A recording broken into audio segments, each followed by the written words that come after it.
xibaar yu wér te wóor ca tàng-tàng ba abonnez-vous pour ngeen di mën di jot suñuy vidéo.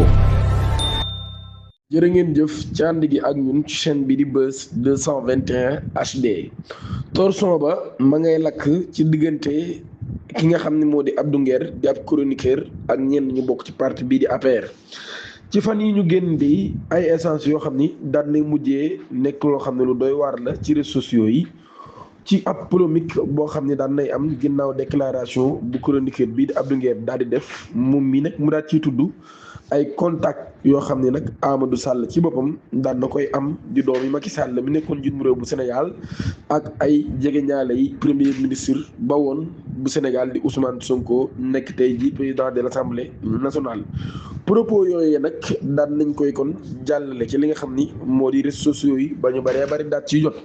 mu daal di nag provoqué ab vague de réaction indignée au sein de l'APR ñu bëree bëri ci ay militants nag jàpp ni loolu yi ay allégation la yoo xam ni teguwul fenn waaye nag politiquement nag daal loolu yi dafay chargé rek ki nga xam ne moo di Macky Sall ak njabootam mu nekk ab controversé nag boo xam ne jamono ji daan nay déplacé ci terrain des opinions à celui de l'affrontement verbal daal indi nag ab climat de tension boo xam ne jamono ji bu doy waar la ci li nga xam ne moo di plateforme numérique yi.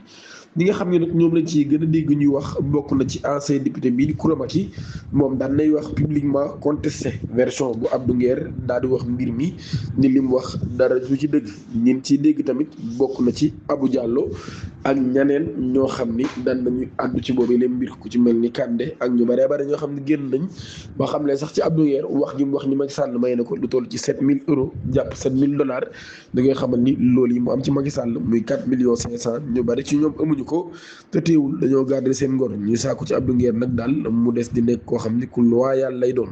face à la montée des attaques daal dont il dit fait l'objet Abdou Nguer ci boppam daan nay réagir daal di diffuser ab vidéo en ligne daal def ay déclaration xam ni nag mi ngi subir ab pression susceptible de le faire reculer le chroniqueur ci boppam daan nay dénoncer par ailleurs ce qu'il qualifie de campagne de dénigrement orchestrée à son encontre, signe d'un affrontement médiatique et politique qui ne semble pas près de s'apaiser moom Abdou Nguer nag daal kon bu moytuwul allié yu démbam yi tey ji mën nañoo nekk ñi nga xam ni day jàppante ak ñoom